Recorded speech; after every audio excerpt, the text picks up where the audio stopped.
I call to order this regular meeting of the King George County Service Authority Board of Directors. We'll start with an invocation by Mr. Morris, followed by the Pledge of Allegiance by Mr. Miller. Please stand as you're able. Let us pray. Lord, look over us this evening as we conduct the business of the Service Authority. Guide us in our decision making as we look to improve things for our citizens, our customer, and our environment. In your name we pray. Amen.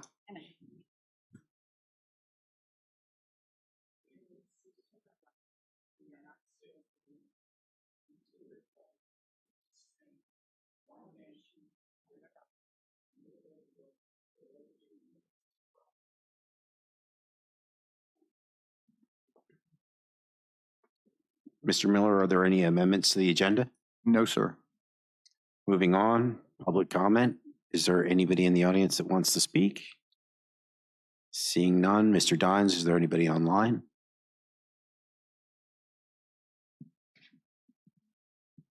No, Mr. Chairman. We will move on and close public comment. Reports from members of the board. Ms. Cleveland? Yes, hello, good evening. I just wanted to bring to the attention of the board and the county administrator that there was a lot of conversation on King George Community on the Facebook site about the water bills. I don't know if this is the first cycle for the new rates or that's probably the reason why there is. So one of the things that came up, and actually a couple of people messaged me privately about this, is the debt fee. And I'm not sure if maybe the reason why the debt fee is coming up is because their bills were raised. Perhaps they don't understand that it was also from the raise of rates. That being said, one of the conversations that I had made me start thinking about the debt fee in terms of like, would it be possible or would we want to, on an annual basis, send some sort of correspondence to the clients about the debt fee, like what the amount is, how much it got paid down, something along those lines, because I got a lot of questions about that. And I know that it is on our website, and apparently I sent some people there and it was hard to find it and they were confused. But I'm thinking that maybe that would help some of these questions, because a lot of them, again, were about the debt fee and just around what it is, what it's for, how long is it going to be there, and things like that. And I think that maybe an annual statement would be helpful for that. Ms. Kupka? Thank you, Mr. Chair. Yeah, I don't have a formal report, but I too saw a number of comments regarding the bills. I think if you click on why is my bill so high on the website, I think we need to do a better job though about articulating why the bill is so high, because some of this talks about a leak, leaky toilet, watering the lawn, increase in usage, things like that. And I do agree we need to do a better job of articulating why there is a debt fee and where it came from and what goes towards it and progress in paying it down. Thank you. Mr. Morris? Thank you, Mr. Chair. Two items. First one was regarding the new bills and fees. I personally got mine the other day. It only went up $11. I know people say only 11, but wasn't that roughly what we figured when we did the budget? So personally, mine was in line with what we had come up with in our work sessions on the budget. The other item is I have an email from a resident of Bayberry subdivision on Delaware Drive concerning the proposed Walnut Hill. Some of the questions they raised, I know Mr. Young addressed some of this when we were having those presentations, but just to reiterate the points that or the questions they're asking, and whether we need any more clarification from staff, but their concerns regarding the additional uses impact on the service authority pumping stations. I know Mr. Young said that we have more than enough capability to meet the needs of that project. But that was water, and I don't recall us discussing any of the sewer for that project. And are the proposed upgrades to the impellers going to be sufficient if this project goes through with those number of houses compared to what was originally presented? And if we end up running these pumps near max capacity, would this shorten the service life of these pumps? I don't know if Mr. Eisen, if you can answer that now or get back, or Mr. Bowden get back to us later on these items, but these are the concerns of this resident. Thank you. Thank you for bringing that up. She sent that like minutes before the meeting last week, and I didn't catch it either. Thank you for bringing that up, Mr. Morris. So you are correct. They've increased the water out there, but also there's been changes to, I believe it's not actually the subdivisions pumps. It's out by, I think it's out by McDonald's. They've increased the capacity on the pumps, and that was, the whole thing was with the rejiggering of Walnut Hill. So those pumps are, I believe, wasn't it? No, wasn't. Okay. It's not been upgraded yet. I know they were looking at it out there in McDonald's. At one point, they were looking at changing something out. I believe that's part of the agreement that was originally in place with the Service Authority and the Walnut Hills developers. Was they were going to improve that, and there was going to be the ability to get it to Dahlgren, and that's the purpose of their pump station that's there, as well as the Burger King pump station as well. Is it Burger King? That's what it is. If you want to hold off, Mr. Eisenbeiss is doing a maintenance report, and I mean, maybe you want to. Okay. We actually upgraded the impellers on that station today because it gets used so much. Mm-hmm. There was a dollar amount set with the original project of Walnut Hill, which I don't believe is enough to compensate for the difference in density. We're at max right now, and there was minor upgrades going to be done to it. So I think that really needs to be looked at to upgrade that further. That pump station runs a lot. Yeah. And it probably wears out parts 3 times as fast as the rest of them, just as what we're doing right now. And I spoke to Bryce about that the original amount wasn't going to be enough to make it what it needed to be. Thank you. That's good information. So we'll have to check with Bryce and see where that lies. And just the final note on my board report, Hop Yard's Facebook page obviously had some comments on the water as well, but they were a mixed bag. Some people said they had increases in their water sewer bill. Others it was basically the same as it always is. So it's kind of a mixed bag, I guess. People use a range of water, and some people's bill fell within a normal range. Other people's was higher by a bit. So it's a mixed bag in that regard. Moving on from board reports, consent agenda. I move to accept the consent agenda as written. Second. I have a motion made and properly seconded. Is there any discussion? Seeing none, all those in favor? Aye. Aye. Chair votes aye, motion carries. We have no board commission reports, presentations. Mr. Bowden.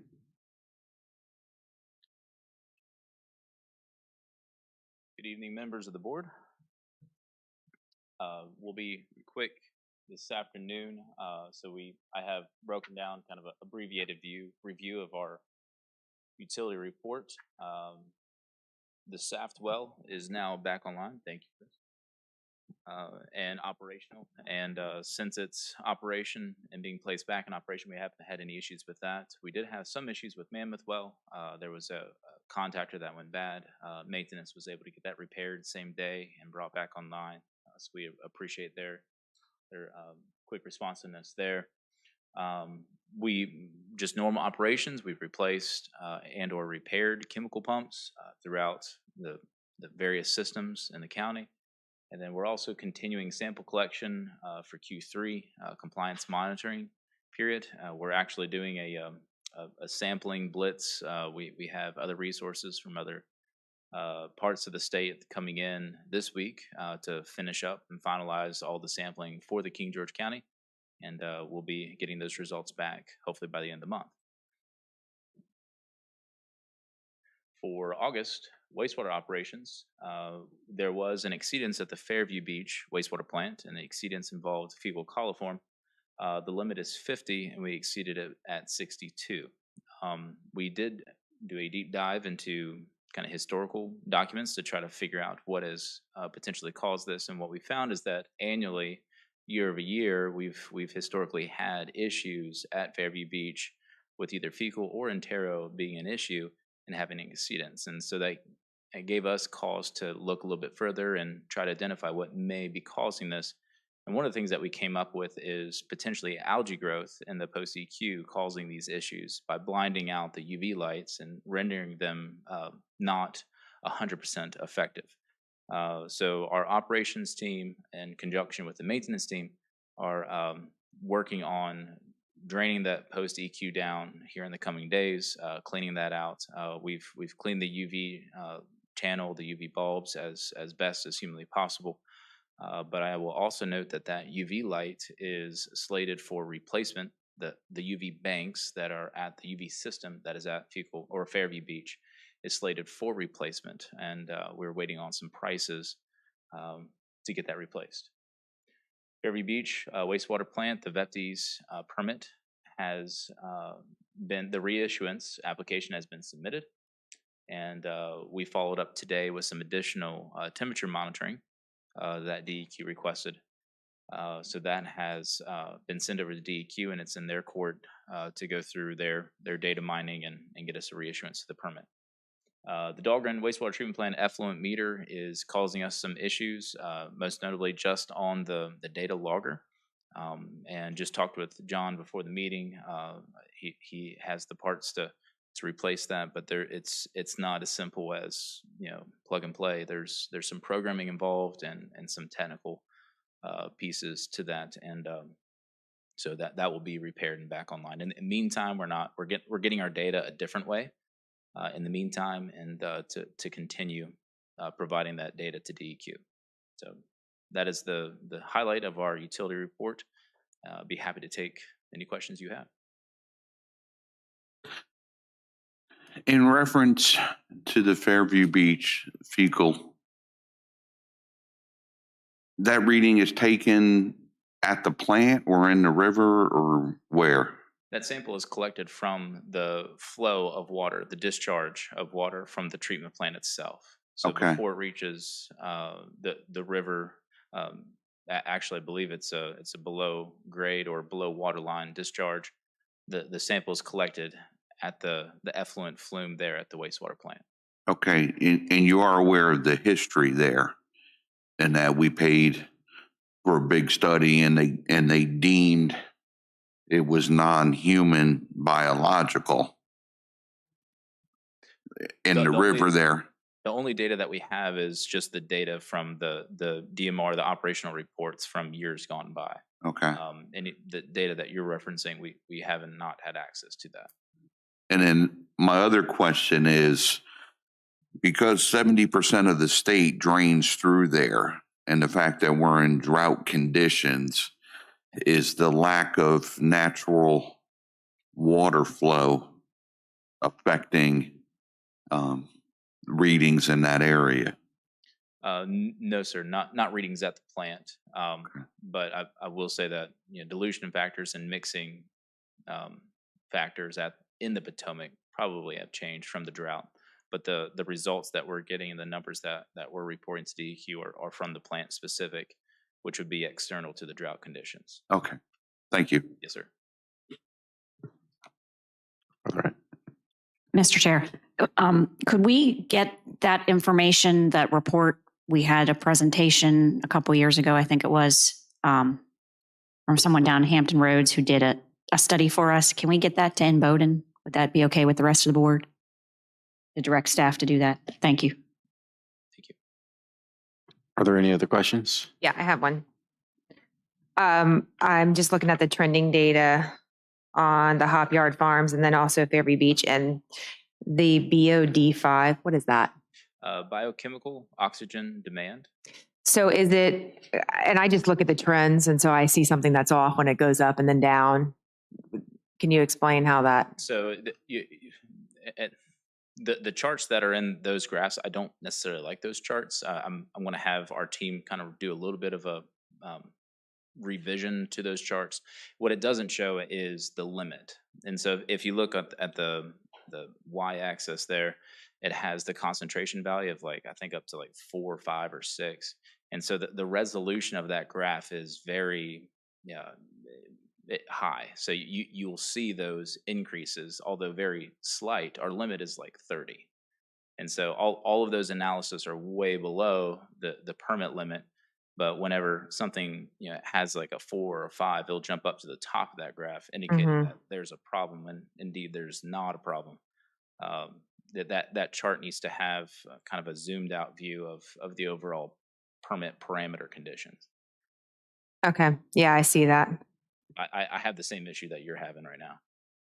Okay. Yeah. Because I see on the Hop Yard, it goes up to 2.5 and then the other one goes up to 6. So yeah. Is there any way that you could maybe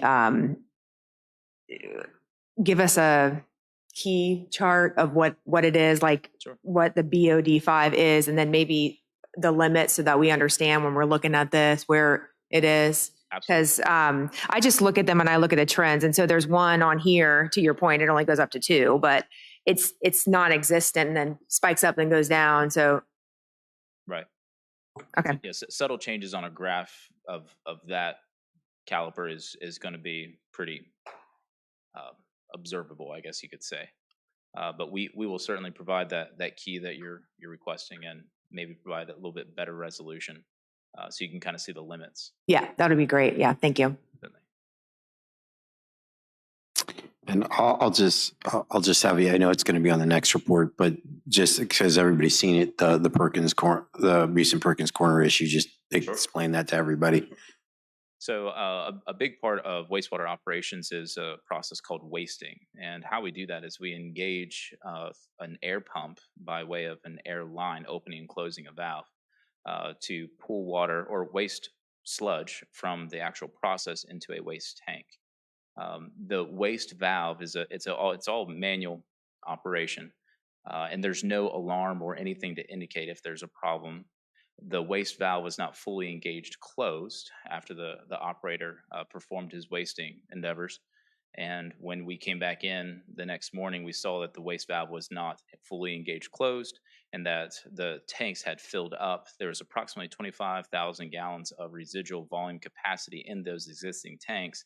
And we had about 500 gallons of residual sludge that went onto the ground itself around those tanks. So the next morning, after we made the notifications to DEQ, our operators came in, cleaned up the situation, the spilled sludge that was on the ground.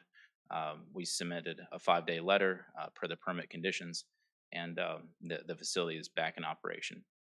Since then, we've tried to have a kind of a root cause analysis, ask ourselves what happened to really get to the bottom of how we can prevent this from happening again. And one of the things that we've come up with is kind of the similar situation that happened in Fairview about a year ago, setting up some sort of call out or alarm, something that can enunciate that there's an issue, and the operator can respond or shut off a solenoid valve so the air pump will not see that air coming through a partially open valve.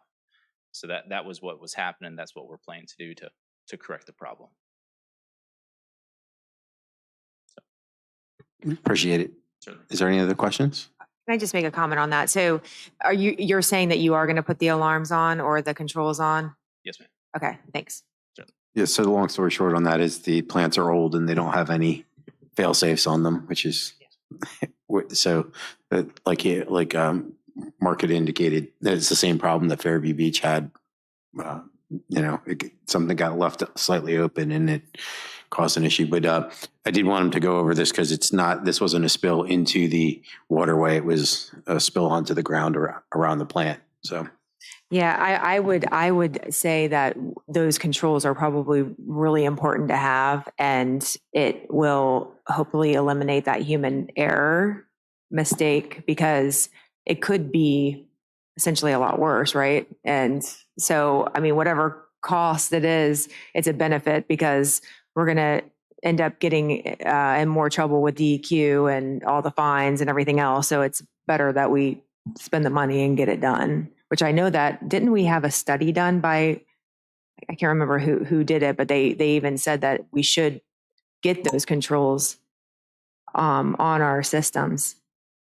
Or was it a study or some company said that we should do that? I'm not aware of one, but I know, you did have the incident that Mr. Parker is referring to back in December of 22 that is kind of similar in the sense that you had some kind of alarm or some kind of a float system that immediately shuts everything off or sends it to another processing, you wouldn't have that overflow potential. So yes, we will, as soon as they're going to be working with John and we'll, if there's some expenses that need to come before the board, we'll get them to you all. We're not just going to look at Perkins and approach this thing with some blinders. We're going to look at system wide all wastewater plants. Hop Yard is very similar in design. The waste tank is very similar in its setup, and so we're looking at installing something, a redundancy, a fail-safe at all of those systems, so that if something like this happens again, we'll be alerted. Are these valves ball valves, butterfly, PIVs? What They're ball valves. would it be wise to switch to like a PIV valve or? But potentially, that could come with some expense. So we're looking at a more of a simplistic view right now because it's slated for decommissioning. We want to kind of conserve as much dollars as possible. So we're looking at just a simple auto dialer that will either call an operator or maybe a cellular communication device, maybe something that can be removed from that site after it's decommissioned and put on a lift station somewhere. We can reuse it somewhere in the process. But that's one thing that we are looking at. But right now it's very much a manual operation. It's open and closing a ball valve. Right. Okay. Thank you. Certainly. Any other questions? Thank you. Thank you. Mr. Eisenweiss with a maintenance report.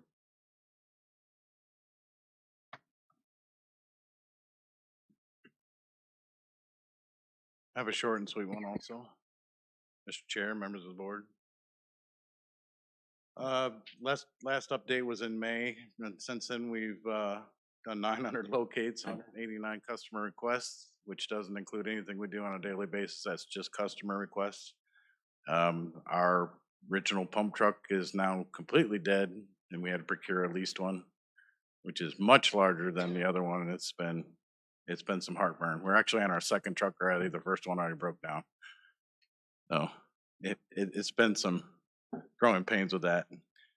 We had a customer that complained in front of the high school. He's had low pressure and hasn't been able to use 2 sources of water in his house for 7 years.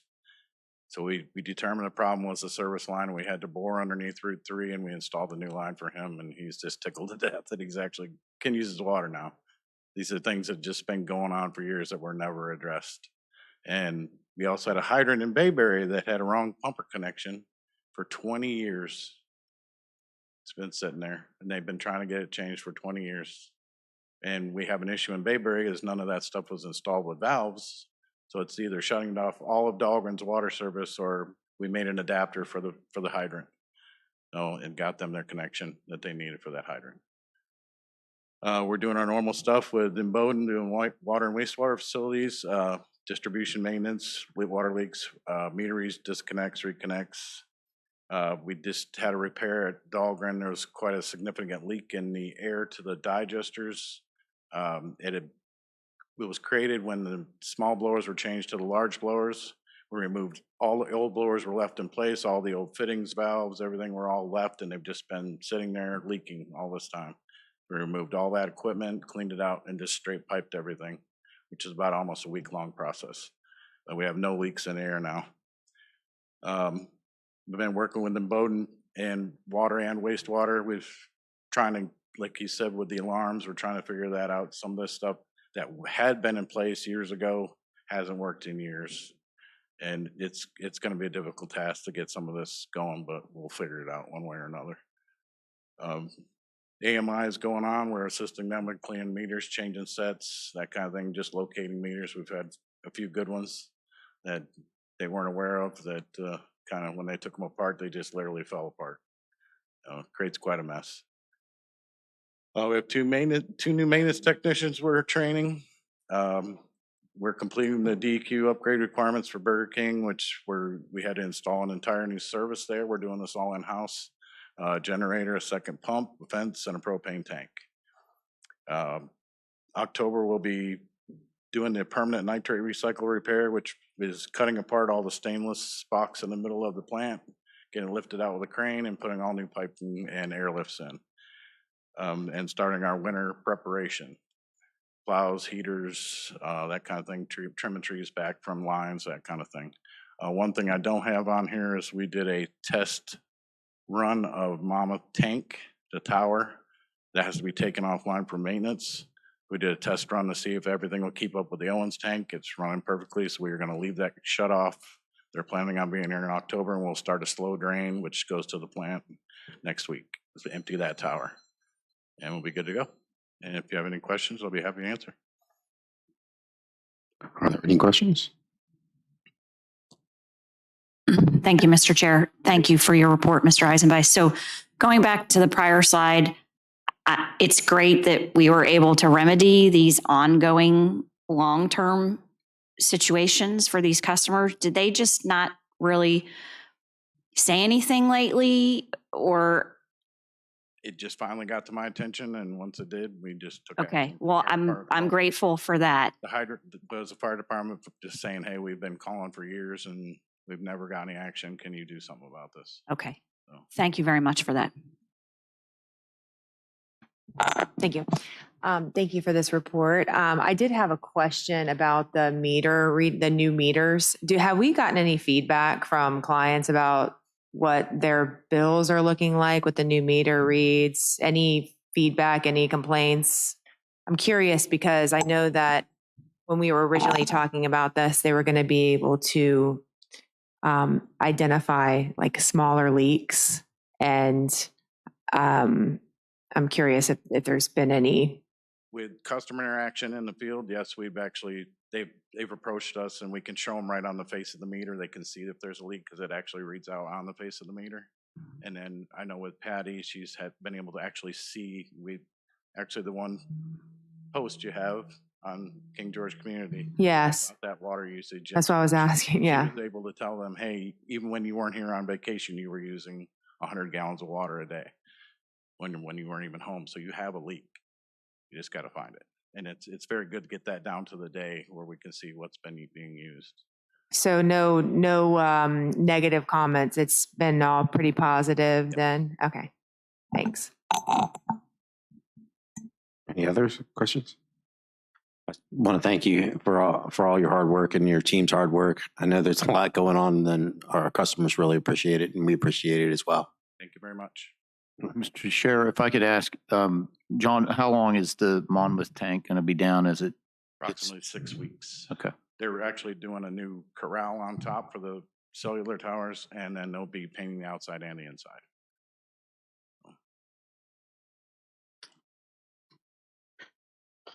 All right, moving on to discussion items, general manager's report. Thank you, Mr. Chair. First off, I will obviously, we'll get with Ms. Southall and we'll update our website to provide a little better information, explanation. I guess I would ask Ms. Norris Barker, are you you're obviously fielding phone calls about rates. We knew that this is the first bill cycle after the rate increase went into effect. As you recall, we did try to work a, the rate increase that you had to put in effect. We did have some board members that expressed concerns about, was there a way to hold the debt fee down and then do the other increases? And it just did not work financially. So I think the board made the decision to it was across the board. And I believe that was the original intent of the rate increases, that whenever there was a rate increase, it's just all the fees get the same increase. So that's why, but we will do a, better job of explaining, and we'll put together something for you all to see at the next meeting, so that you can, have some input and let us know if you think this is sufficient enough. I understand, people are obviously going to have concerns, and the one thing about, King George and the way the billing is that transparency does trigger questions, and that's good. And, what are the breakdowns of the fees? And when you see debt fee, you'd like to hope that it's also reducing the debt, so we can get some information about where we stand on the debt levels and that. Is that helpful? That is helpful. And like specifically, just like layman's terms, what is the debt fee? What is the amount of it right now? What was the amount of it in January of 2022? That's the kind of questions that I'm getting. Like, how much is it getting paid down per month? Right. Et cetera. That's a good point. Very, because having, a citizen go and look at financials, it's just not, they're not going to understand it. And it's just easier if we can just put it out for them so that they understand. But yeah, I appreciate you looking into that. Yes. And were we able to help your situation in Fairview Beach? I think that the last meeting you mentioned a particular person, and we don't, if you have the address, I do have the address. And Bice and Miss Norris Barker can certainly address that, and get out there and take a look at that. I think we indicated that we just needed the address. The general manager's report. So we don't have any updates to the capital items, so I didn't really spend any time on that. You do have something at your desk if you're interested in it. And then I think the other two items that are left are, one is the joint meeting that you have with the board on the 21st at 6 p.m. That's here. And then employee anniversaries, and I believe you have one, which is our pump truck operator, and that is Mr. Lateef Haskins, and he's been with us for 3 years, and very instrumental and very important to our operations. And I would echo your comments about what we're getting from Imboden. We appreciate their services, and then also the maintenance team and their work with Imboden, and also just their work in general, outstanding. And I know, I will say this, Patty is a one-person shop. So right now, we're very happy that she is there to field the calls and whatnot. And so my appreciation to Patty as well for her service. So that's all I have. Are there any questions for Mr. Miller? Mr. Miller, and this is for you, and Mr. Bowden, please jump in. We've been doing all this stuff with the state reference transitioning to surface water. I think this current drought brings some questions in my mind to light of what would happen if we got into a drought condition later, or an even severe drought. I mean, I understand there's places up in Fredericksburg where you can cross the Rappahannock and not get your feet wet. Your Shenandoah Valley, what's going on up there? And I saw in the news the other day, somewhere's upriver in the Potomac, they're releasing water from some storage reservoirs to maintain the flow in the Potomac River. So if if there's this big transition to surface water and then we get into a big drought again, where's that leave us? You know, we have to be planning for storage tanks also, or ponds, reservoirs, you know what?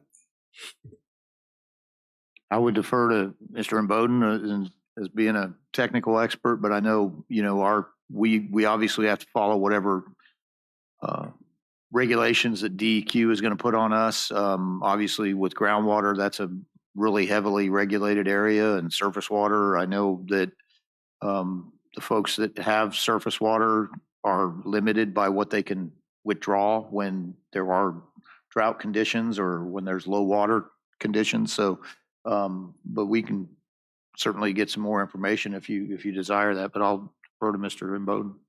Sure. So it does depend on your intake and the proximity of the intake to a major body of water. The Potomac is a pretty major body of water. The Rappahannock River is a major body of water, but you're always susceptible to those drought conditions. Yeah, a lot of our other municipalities that we either operate or consult with, we advise them going through this drought, and we were utilizing a lot of the data from DEQ because they're the ones that are monitoring the drought conditions. We had some of our utilities put in place voluntary water restrictions. Some had to go to mandatory depending on whether they were at a watch or a warning. But it is a big concern. It's not something that you regularly will find yourself in, but it is something that can and will happen in the future. But the right planning will have to take place. That may mean some reservoirs for additional capacity to meet, so many days of storage. But there's a limit to what the amount of water that you can store, particularly finished water, chlorinated water, because it can go stagnant and really just render that. If you have water storage for greater than 3 to 5 days, it can go stagnant and cause other harmful issues. And so there's other things that we should take into consideration. But it's very much a planning process as you work through it. Now, where we're looking at, we're kind of on that fringe of brackish water, fresh water.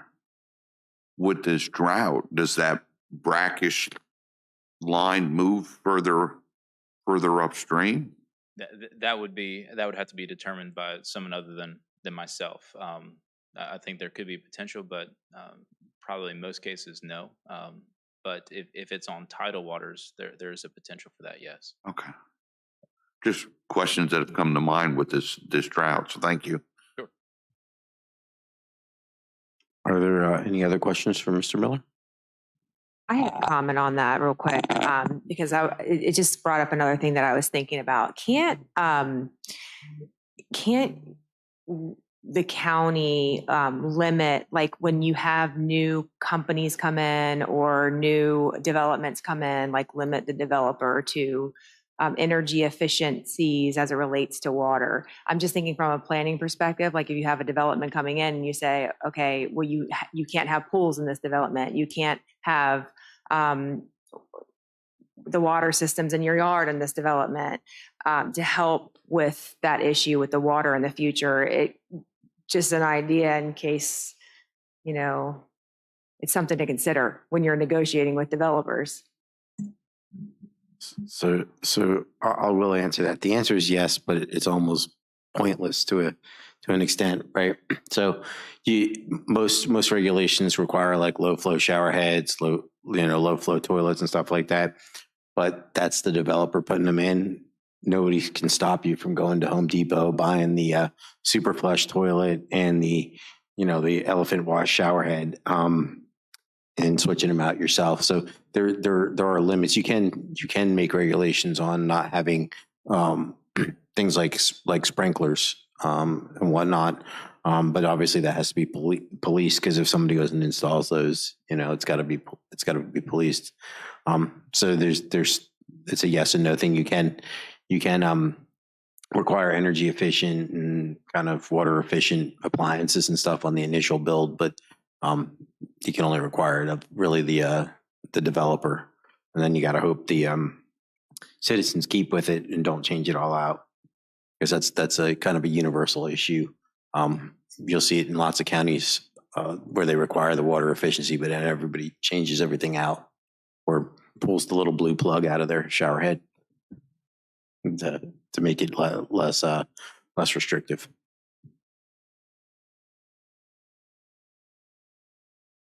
Are there any other questions? All right, looking for a motion. I move that we adjourn to Thursday, September 21st at 6 PM in the boardroom. Second. I have a motion made and properly seconded. Are there any comments? All those in favor? Aye. Aye.